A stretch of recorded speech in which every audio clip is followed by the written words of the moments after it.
2012 წლის 5 ივლისს საქართველოს საპატრიარქოში შედგა წმინდა სინოდის მორიგის ხდომა, რომელმაც მოისმინა მანგლისისა და წალკის მიტროპოლიტის ანანიას მოხსენება საქართველოს ეკლესიის ისტორიის პრობლემატიკასთან დაკავშირებით და განაჩინა. გადაიდგას რეალური დროული და ქმედითი ნაბიჯები ათეისტურ ეპოქაში შემუშავებული იდეოლოგიის ნაცვლად საქართველოს ეკლესიის ისტორიის წარმოჩენისა და პოპულარიზაციისთვის. ხელი შეეწყოს მეუფე ანანიას მის მიერ წარმოდგენილი მასალების დაბეჭდას და ისტორიულ წყაროებზე დაყრდნობით იმ ჭეშმარიტი აზრის განმტკიცებას, რომ წმინდა მოციქულმა ანდრიამ იქადაგა ყოველსა ქვეყანასა საქართველოისას, ხოლო წმინდა ნინომ განანათლა ყოველი სავსება, ყოველთა ქართველთა ნათესავისა და რომ ამას მოწმობენ არამხოლოდ ქართული, არამედ უცხოური წყაროებიც. მთელი გასული საუკუნის განმავლობაში საქართველოში მოციქულთა ქადაგების უამყოფელებს თავის ერთ-ერთ არგუმენტად მიაჩნდათ ის, რომ პირველ საუკუნეში იბერია იმდენად უმნიშვნელო ქვეყანა იყო, რომ მას არ შეეძლო მოციქულთა ყურადღების მიპყრობაო. მართა კასრაძის სიუჟეტში რეალურ წყაროებზე დაყრდნობით წარმოგიდგენთ, თუ რამდენად ძლიერი ქვეყანა იყო იბერია მოციქულთა მოღვაწეობის ეპოქაში, ანუ ქრისტეშობიდან პირველი საუკუნის 30-იანი წლებიდან მეორე საუკუნის 60-იანი წლების ჩათვლით.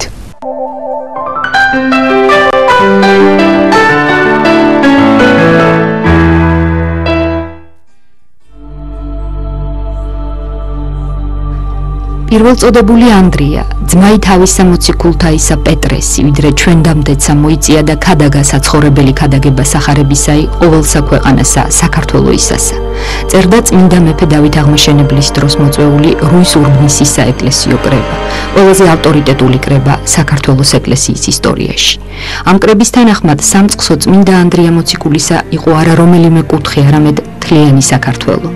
ღირსი მამა გიორგი მთაწმინდელიც იმ თვალსაზრისისა იყო, რომ საქართველოს პატრიარქი განაგებდა ანდრია მოციქულის მიერ დაარსებულ ეკლესიას და ამიტომაც იჯდა სამოციქულო ტახტს. ძველ საქართველოში უოჭველ ჭეშმარიტებად იყო აღიარებული წმინდა მოციქულთა ჩვენში მოღვაწეობა და ქადაგება. მე-20 საუკუნის დასაწყისში კი წმინდა ანდრიას საქართველოში ქადაგება ლეგენდად გამოცხადდა. უარმყოფელები ერთ-ერთ მიზეზად იმასაც ასახელებდნენ, რომ ერთი უმნიშვნელო ქვეყანა იბერია მოციქულთა ყურადღებას ვერ მიიპყრობდაო. ამ პერიოდის რეალური სურათი კი სულ სხვაგვარია. რომაელი ისტორიკოსები, ტაციტუსი, კასიუსი და სხვები სიამოვნებით უთმობენ თავის თხზულებებში ადგილს იბერიის სისხლსავსე ცხოვრების აღწერას. შუა საუკუნეების ევროპელები ანტიკური დროის იბერიას უკეთ იცნობდნენ, ვიდრე თავიანთი დროის საქართველოს. ჩვენ საგანგებოდ შევისწავლეთ ამ კუთხით საქართველოს ისტორია და აღმოჩნდეთ გასაოცარი ფაქტი, რომ სწორედ მოციქულთა ეპოქაში ეს არის პირველი საუკუნის 30-იანი წლებიდან მეორე საუკუნის 60-იანი წლების ჩათვლით იყო საქართველო იყო ძალზე ძლიერი სახელმწიფო, იმდენად ძლიერი, რომ თვითონ ოქროს ხანის საქართველოს ვერ შეედრება ამ ანტიკური ხანის საქართველოს სიძლიერეს და სიდიადეს. არათუ საქართველოზე ჰქონდა გავლენა იბერიის სახელმწიფოს დღევანდელ საქართველოზე და მოიცავდა დღევანდელ საქართველოს, არამედ მთელი ამიერკავკასია იყო იბერიის სახელმწიფოს ხელქვეშ. მაგალითად, პირველი საუკუნის 30-იანი წლებში არა მარტო ქართული ისტორიკოსები, არამედ ამას წერდნენ ძალზე ცნობილი ლათინი ისტორიკოსები, რომის იმპერიის ისტორიკოსები. წერილებიც კი აღწერდნენ აი პირველი საუკუნის იბერიის ცხოვრებას. უზარმაზარი ქვეყანა სომხეთიც, არათუ საქართველო იყო პატარა ქვეყანა, არამედ სომხეთს იმჟამად უზარმაზარ ქვეყანას მართავდა და რადამისტის ამბავიც ცნობილი იყო ევროპაში და პიესებსაც კი წერდნენ შუა საუკუნეებშიც კი ევროპელები ყოფილი ალბანეთში, დღეს აზერბაიჯანში და დაღესტანში აღნიშნა ლათინური წარწერები, სადაც ნახსენებია, რომ აი აქ აი ამ ადგილას მართავს იბერიის მეფის ძე.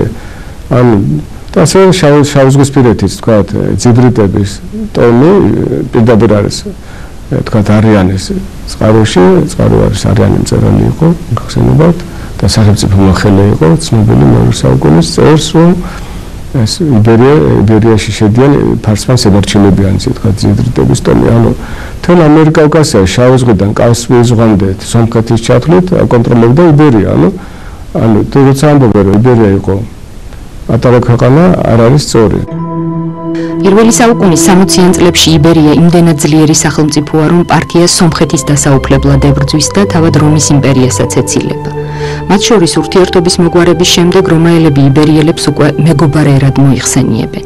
ამას მოწმობს მცხეთაში აღმოჩენილი სტელა ბერძნული წარწერით, შედგენილი ტაციტუსის, ვესპასიანესა და დომიციანეს სახელით, სადაც იბერთა მეფე მითრიდატე კეისრისა და რომაელების მეგობრად სახელდება.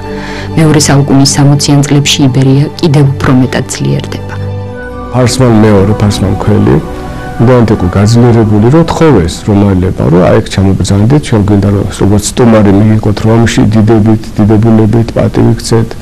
და არ წავიდა და ეს საწყენი იყო იმპერატორისთვის ძალზე და მაგრამ იმპერატორი შეიცვალა, სხვა იმპერატორი ავიდა ტახტზე, მას პატივისა ფარსმანმა ჩავიდა რომში და იქაური ქრონიკები აღწერა, როგორ დიდებით მიიღეს სწორედ მოციქულების ეპოქაში იბერიის მეფე და როგორ მისი ქანდაკებაც კი დაადგეს და ასე ეს ცნობილი არის ძალზე, მაგრამ ერთმანეთს აღარ უკავშირებდნენ მოციქულებს და ეს სწორედ ამ ეპოქას და რა სწორედ ესა მოციქულების ეპოქა.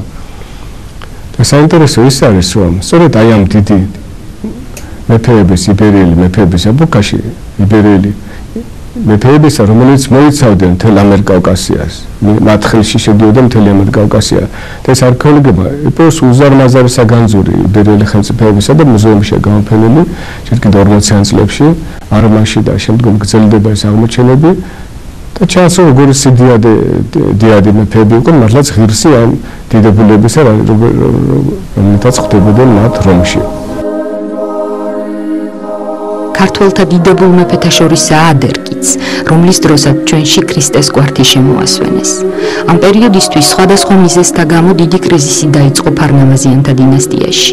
როგორც ჩანს, იმდენად დიდი ყოფილა მათი გავლენა და ავტორიტეტი ქართველთა შორის, რომ ამ მომწყდარი შტოს ასაღორძინებლად დაუწყიათ ფარნავაზიანთა სამეფო შტოს განსახლების ადგილთა მოძიება. და ყავდა ქუჯი ერისთავს მეუღლეთ, ეგრისის ერისთავს. და იქ იზრდებოდნენ მათი შთამომავლები და როცა მცხეთაში ეს შტო ესე კრიზისი დაიწყო, ამ შტოში და აღარ იყო ფარნავაზიანი მეფე, ჩამოიყვანეს ადერკი ეგრისელი და აიყვანეს მცხეთაში იბერიის მეფის ტახტზე. საინტერესო ეს არის, რომ სახელმწიფოებრიობის მხრივ ადერკი თვითონ შეეხო კვართს, თვითონ შეეხო. წერია მატიანეში. უნდა და გამოღებაო, სიდუნიას ჰქონდა ჩაკრული გულში. და მე აღარ გამოართვა და ისე დარჩა სიდუნიასთან, მაგრამ შეეხო. და ეს ამ შეხედვით მიიღო უზარმაზარი მადლი ამ სამეფო დინასტიამ.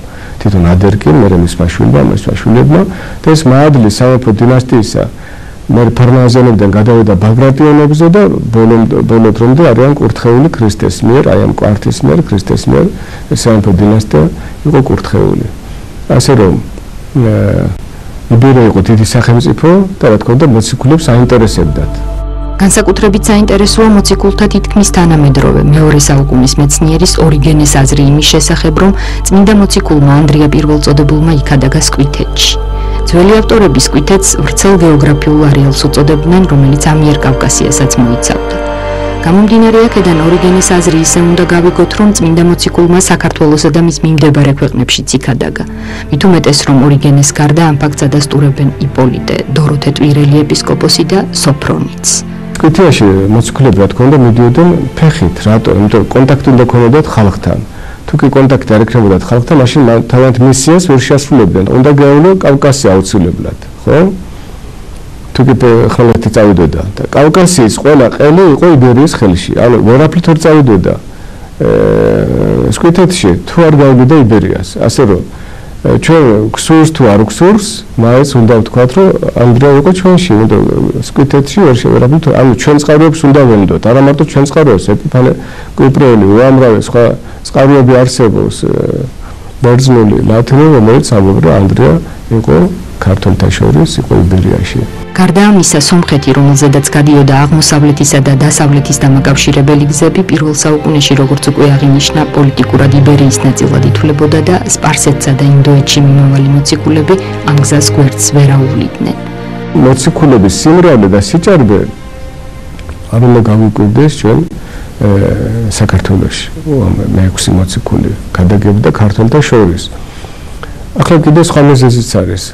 გარდა ამისა, რომ საქართველოში ცხოვრობდნენ ქართველები, ანუ იბერები და ჰქონდათ საკუთარი სახელმწიფო, მათ ასევე საზღვრების გარეთაც ჰქონდათ დიდი დასახლებები. თქვათ გალატია, იყო ქართველების ქვეყანა, კაბადოკია, პონტო ეს იყო ჩვენი სამშობლო, თავდაპირველი სამშობლო, აქედან მოდიოდნენ ქართველები, ჩვენი წინაპრების საცხოვრისი იყო, რა თქმა უნდა, როგორც კავკასია.